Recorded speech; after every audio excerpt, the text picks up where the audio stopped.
ইতিহাস গড়ে একসাথে ১৭ জন মার্কিন নাগরিকের নাগরিকত্ব বাতিলের প্রক্রিয়া শুরু করল ট্রাম্প প্রশাসন।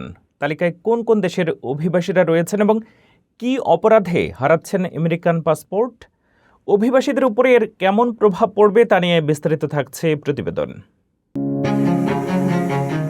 যুক্তরাষ্ট্রে অভিবাসন জালিয়াতি ও অপরাধের অভিযোগে ১৭ জন নাগরিকের আমেরিকান নাগরিকত্ব বাতিলের প্রক্রিয়া শুরু করেছে ট্রাম্প প্রশাসন।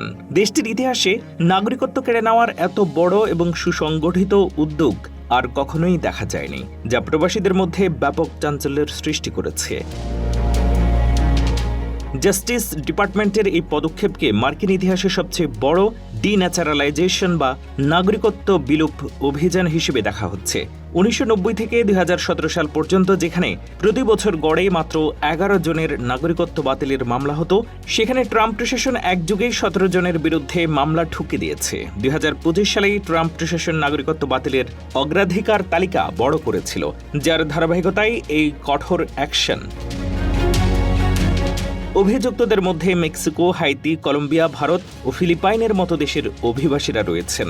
জাস্টিস ডিপার্টমেন্টের দাবি, এরা প্রত্যেকেই নাগরিকত্ব পাওয়ার আবেদনে নিজেদের গুরুতর অপরাধ বা অনৈতিক কর্মকাণ্ড লুকিয়েছিলেন।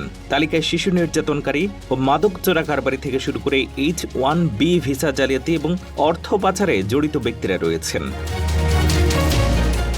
ভারপ্রাপ্ত অ্যাটর্নি জেনারেল টড ব্লাঞ্চ স্পষ্ট জানিয়েছেন, নাগরিকত্ব প্রক্রিয়ায় জালিয়াতির ক্ষেত্রে কোনো ধরনের ছাড় দেওয়া হবে না। অন্যদিকে homeland security secretary Mark Wayne Mullin বলেন, আমেরিকার নাগরিকত্ব একটি বিশেষ অধিকার যা সততার সাথে অর্জন করতে হয়। যারা মিথ্যা বলে এই অধিকার নিয়েছেন তাদের নাগরিকত্ব কেড়ে নিয়ে ডিপোর্ট বা দেশ ছাড়া করা হবে। আইন অনুযায়ী নাগরিকত্ব হারালে ওই ব্যক্তিরা গ্রিন কার্ড বা স্থায়ী বাসিন্দার মর্যাদায় ফেরত যাবেন এবং যে কোনো মুহূর্তে তাদের যুক্তরাষ্ট্র থেকে বহিষ্কার করা হতে পারে।